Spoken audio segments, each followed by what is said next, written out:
अगर आप realistic drawing के बस इन 4 स्टेप्स को सही से फॉलो करना सीख लो तो आप भी मेरी तरह अपनी ड्राइंग्स में ज्वेलरी को इस तरह से रियलिस्टिक ड्रॉ कर सकते हो। और बस इतना ही नहीं, मैं आपको अलग अलग डेमोस के साथ सिखाऊंगा कि कैसे आप इन्हीं 4 स्टेप्स की हेल्प से एक नहीं, 2 नहीं, बल्कि 3 तरह के ज्वेलरी को बहुत आसानी से ड्रॉ कर सकते हो। बट उससे पहले अगर आप चैनल पे नए आए हो तो चैनल को सब्सक्राइब कर लो, और अगर आप मुझसे पहली बार मिल रहे हो तो हाय गाइस, मेरा नाम है Aman and I do pencil drawings. सबसे पहले बात करते हैं ज्वेलरी ड्राइंग में आने वाली सबसे बड़ी दिक्कत की, जो कि बिगिनर्स के लिए होती है कि वो ज्वेलरी में जो शाइन होती है उसको सही से नहीं बना पाते। और शाइन ही ज्वेलरी की सबसे बड़ी क्वालिटी होती है, बिकॉज शाइन के लिए ही लोग ज्वेलरी को पहनते हैं, ताकि ज्वेलरी की शाइन से वो दूसरों की नजरों को अट्रैक्ट कर सकें। बट ड्राइंग में शाइन वाला स्टेप सबसे लास्ट में आता है, इसीलिए उसकी बात हम लास्ट में करेंगे। उससे पहले हम एक एक करके सीखते हैं पहले 3 स्टेप्स को।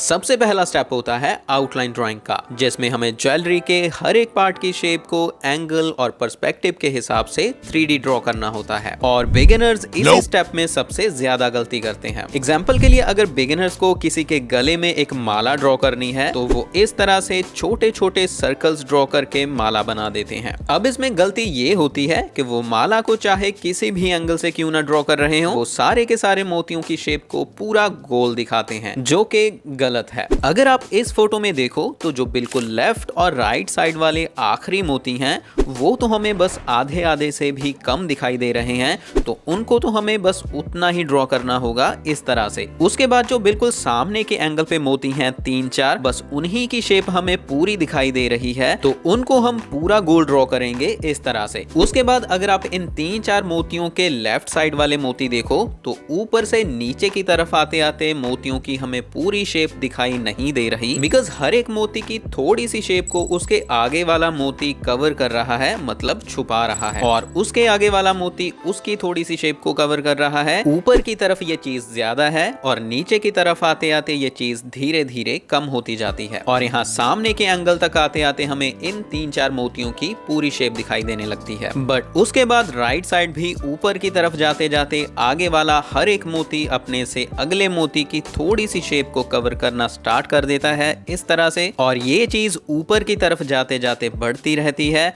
और लास्ट तक जाते जाते लास्ट के कुछ मोतियों की तो हमें आधी से भी कम शेप दिखाई देती है इस तरह से। तो इस तरह की ज्वेलरी को रियलिस्टिक दिखाने के लिए हमें हमेशा एंगल और पर्सपेक्टिव के हिसाब से जिस तरह से मोतियों की शेप हमें दिखाई दे रही हो वैसे ही उनको ड्रॉ करना चाहिए। हमें हर एक मोती की पूरी शेप को गोल ड्रॉ नहीं करना चाहिए। और इसी तरह से बहुत सारे बिगिनर्स इस तरह के झुमकों को भी बस इस तरह से ही ड्रॉ करते हैं, चाहे वो उनको किसी भी एंगल या फिर पर्सपेक्टिव से ड्रॉ कर रहे हों, जो कि गलत है। इस तरह के झुमके भी हमें जिस एंगल से जैसे दिखाई दे रहे हों हमें उनको वैसे ही ड्रॉ करना चाहिए। जैसे कि अगर हमें यह झुमका ऊपर के एंगल से दिखाई दे रहा है तो हमें इसके ऊपर के पार्ट्स ज्यादा दिखाई देंगे, तो हमें इसको ऐसे ड्रॉ करना पड़ेगा।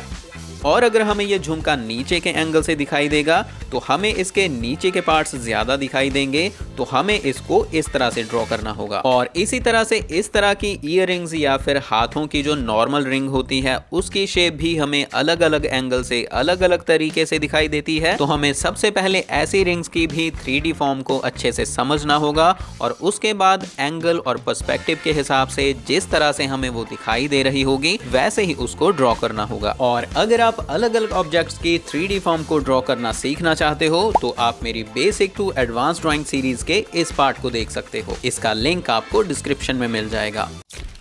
आउटलाइन ड्राइंग के बाद स्टार्ट होती है शेडिंग की प्रोसेस, और शेडिंग को आपको कंप्लीट करना होगा अगले 3 स्टेप्स को फॉलो करके। तो शेडिंग का पहला स्टेप होगा कास्ट शैडोज। अगर आपको शैडोज की टाइप्स के बारे में कुछ भी नहीं पता तो पहले आप मेरी इस वीडियो को ध्यान से देखना, इसमें मैंने 2 शैडोज रूल के बारे में बिल्कुल डिटेल में समझाया है। तो बेसिकली 2 टाइप्स की शैडोज को शेडिंग के साथ दिखाते हैं, कास्ट शैडोज और फॉर्म शैडोज। तो ज्वेलरी ड्राइंग में भी हम सबसे पहले बनाएंगे कास्ट शैडोज को। कास्ट शैडोज वो शैडोज होती हैं जो किसी ऑब्जेक्ट की शेप की वजह से उस ऑब्जेक्ट के पीछे या फिर नीचे की सरफेस के ऊपर बनती हैं। जैसे कि ये शैडोज जो इस ईयरिंग की शेप की वजह से नेक की सरफेस के ऊपर बन रही हैं। तो सबसे पहले अगर हमें रेफरेंस फोटो में ये कास्ट शैडोज नजर आ रही हैं तो इनको ड्रॉ करना होगा। ज्यादातर ये शैडोज सबसे ज्यादा डार्केस्ट शैडोज होती हैं जिनको हम डार्क वैल्यूज के साथ दिखाते हैं। मतलब इनको ड्रॉ करने के लिए हम डार्क ग्रेड की पेंसिल्स को यूज करते हैं।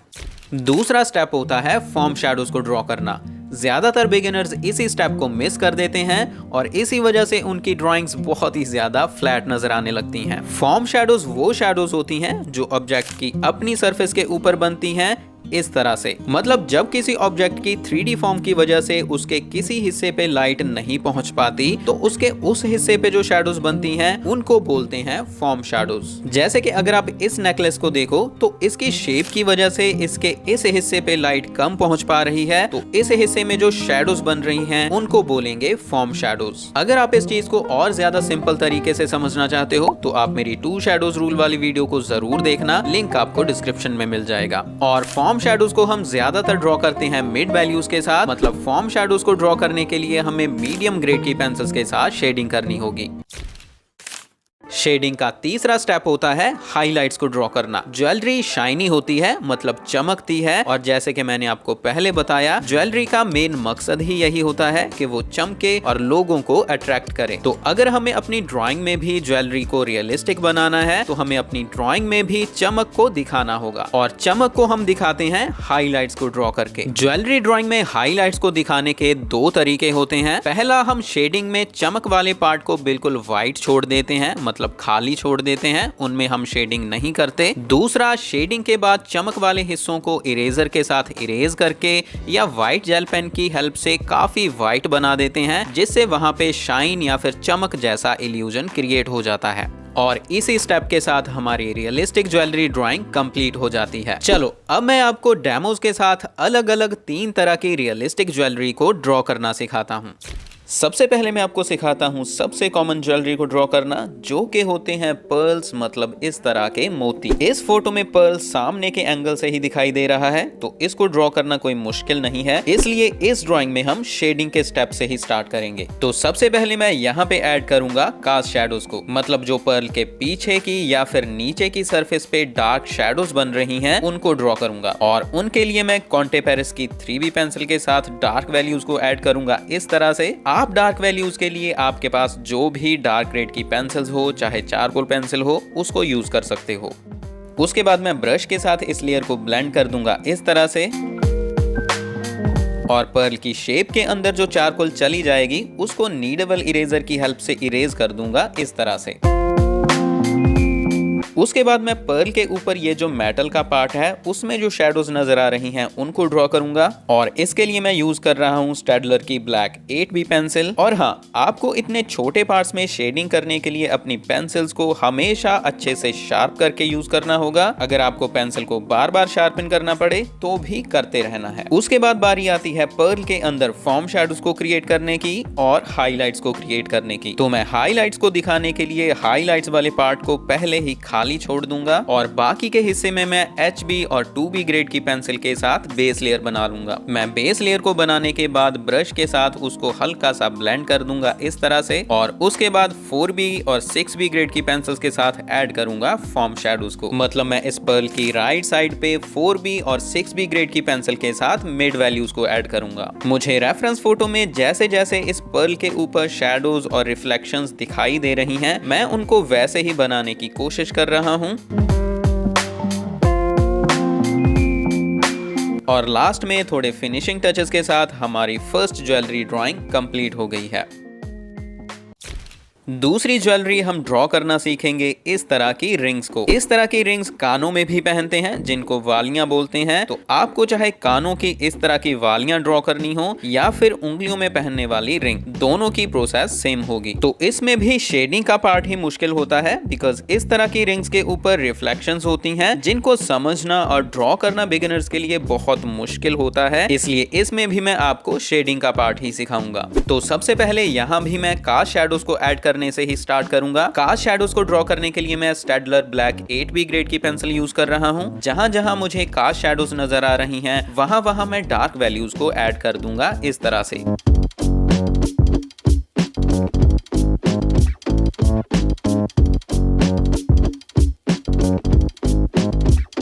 उसके बाद बारी आती है रिंग्स के ऊपर फॉर्म शैडोज को बनाने की और रिफ्लेक्शंस के साथ साथ हाइलाइट्स मतलब शाइन को दिखाने की। तो इस रिंग में सबसे पहले मुझे इस तरफ फॉर्म शैडोज नजर आ रही हैं, तो मैं यहाँ पे ब्लैक 6B पेंसिल के साथ मिड वैल्यूज को ऐड कर दूंगा। उसके बाद रिंग्स के ऊपर रिफ्लेक्शंस को समझने के लिए आपको रेफरेंस फोटो को ध्यान से देखना है और रिंग में रिफ्लेक्शन और शाइन को बिल्कुल भूल जाना है। बस ब्लैक कलर की जो शेप्स आपको नजर आ रही हैं उनको देखना है। जैसे कि इस रिंग में हमें यहाँ पे ये इस तरह की दो ब्लैक कलर की शेप्स नजर आ रही हैं और फिर बस आपको इनकी शेप्स को ऐसे ही अपनी ड्राइंग में बनाने की कोशिश करनी है, जैसे कि मैं यहाँ पे स्टेडलर की ब्लैक 6B और 8B पेंसिल के साथ इन शेप्स को ड्रॉ कर रहा हूँ। आपको रिंग में रिफ्लेक्शंस और हाइलाइट्स को बनाने की बिल्कुल भी कोशिश नहीं करनी है। अगर आप बस इन ब्लैक शेप्स को ऐसे ही ड्रॉ कर दोगे तो आपकी रिंग में रिफ्लेक्शंस और हाइलाइट्स अपने आप नजर आने लग जाएंगी। मैं यहाँ पे हाइलाइट्स को ड्रॉ करने के लिए वैसे ही हाइलाइट्स वाले पार्ट को खाली छोड़ रहा हूं, मतलब मैं उनके अंदर बिल्कुल भी शेडिंग नहीं कर रहा हूं।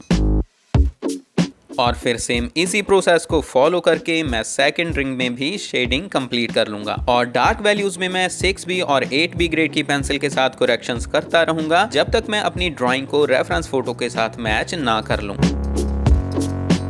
उसके बाद जहां जहां मुझे थोड़ी बहुत लाइट वैल्यूज दिखाई दे रही हैं, वहां पे मैं HB और 2B ग्रेड की पेंसिल के साथ हल्की हल्की सी शेडिंग कर रहा हूं। और इस तरह से इन्हीं 4 स्टेप्स को फॉलो करके आप इस तरह की रिंग्स को भी रियलिस्टिकली ड्रॉ कर सकते हो। और लास्ट ज्वेलरी हम ड्रॉ करना सीखेंगे इस तरह के झुमकों को। इसको अगर आपको रियलिस्टिक ड्रॉ करना है तो इसकी आउटलाइंस या फिर 3D फॉर्म को सही से ड्रॉ करना बहुत जरूरी है, इसलिए इसकी आउटलाइन ड्राइंग की प्रोसेस में आपको थोड़ी समझा देता हूँ। सबसे पहले मैंने पूरे झुमके की लंबाई को देखा और हम देख सकते हैं कि ये झुमका ऑलमोस्ट 2 इक्वल पार्ट्स में डिवाइडेड है, आधा ऊपर का पार्ट और आधा ये नीचे का पार्ट। तो मैं भी अपनी ड्राइंग में पहले पूरे झुमके की लंबाई का अंदाजा लगाऊंगा और फिर उसको 2 इक्वल पार्ट्स में बांट लूंगा। ऊपर के हिस्से में मैं इस ऊपर के पार्ट को ड्रॉ करूंगा और आधे नीचे वाले हिस्से में मैं झुमके के नीचे के पार्ट को ड्रॉ करूंगा इस तरह से। इस तरह के झुमकों में डिटेल्स को दिखाना बहुत जरूरी होता है बिकॉज इनमें बहुत छोटे छोटे डिजाइन्स होते हैं, तो इनकी आउटलाइन को बहुत पेशेंस के साथ ड्रॉ करना पड़ता है। मुझे इस छोटे से झुमके की आउटलाइंस को ड्रॉ करने के लिए ही लगभग आधा घंटा लग गया था, बट मैं इस वीडियो में रियल टाइम प्रोसेस नहीं दिखा सकता बिकॉज वीडियो बहुत लंबी हो जाएगी। अगर आप इन सारी ज्वेलरी ड्राइंग्स की रियल टाइम वीडियोस देखना चाहते हो तो आप नीचे कमेंट करके जरूर बताना, मैं उन वीडियोस को अलग से अपलोड कर दूंगा।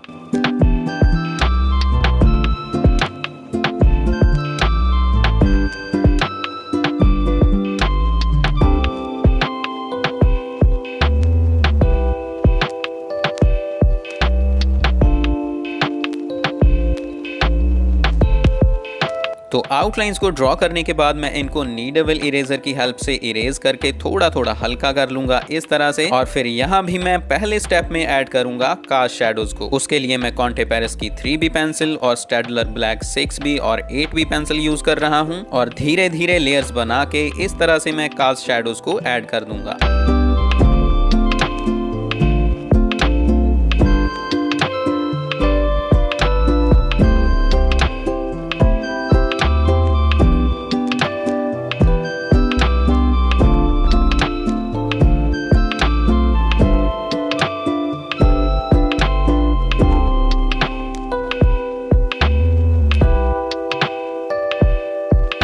अब सेकंड स्टेप में इस तरह के झुमकों के ऊपर फॉर्म शैडोज को बनाने से पहले आपको रेफरेंस फोटो में फॉर्म शैडोज को सही से देखना सीखना होगा। जैसे कि इस फोटो में अगर हम ध्यान से देखें तो झुमके के इस पार्ट के ऊपर लाइट ज्यादा पहुंच रही है, बट इस तरफ और इस तरफ लाइट कम पहुंच रही है, इसलिए इन पार्ट्स में हमें मिड वैल्यूज ऐड करके फॉर्म शैडोज को ड्रॉ करना होगा। और हाईलाइट्स को ड्रॉ करने के लिए मैं यहाँ पे भी वही टेक्निक यूज कर रहा हूँ। मैं हाईलाइट्स वाले हिस्सों को पहले ही खाली छोड़ रहा हूँ।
उसके बाद लास्ट में इन छोटे छोटे पर्ल्स में आपको वैसे ही शेडिंग करनी है जैसे मैंने आपको फर्स्ट ज्वेलरी ड्राइंग में शेडिंग करके दिखाई है। और इस तरह से आप सेम 4 स्टेप्स को फॉलो करके इस ड्राइंग को भी रियलिस्टिक बना सकते हो। बट अगर अभी भी आपको कास्ट शैडोज और फॉर्म शैडोज के बारे में सही से समझ नहीं आया तो आप लेफ्ट साइड वाली वीडियो पे टैप करके वीडियो को देख सकते हो। और अगर आप रियलिस्टिक ड्राइंग को बेसिक से सीखना चाहते हो तो आप राइट प्लेलिस्ट पे टैप कर सकते हो। बट उससे पहले अगर आपको ये वीडियो अच्छी लगी तो इसको लाइक और शेयर जरूर करना। अब हम मिलते हैं आगे किसी और वीडियो में, तब तक के लिए कीप ट्राइंग, कीप लर्निंग।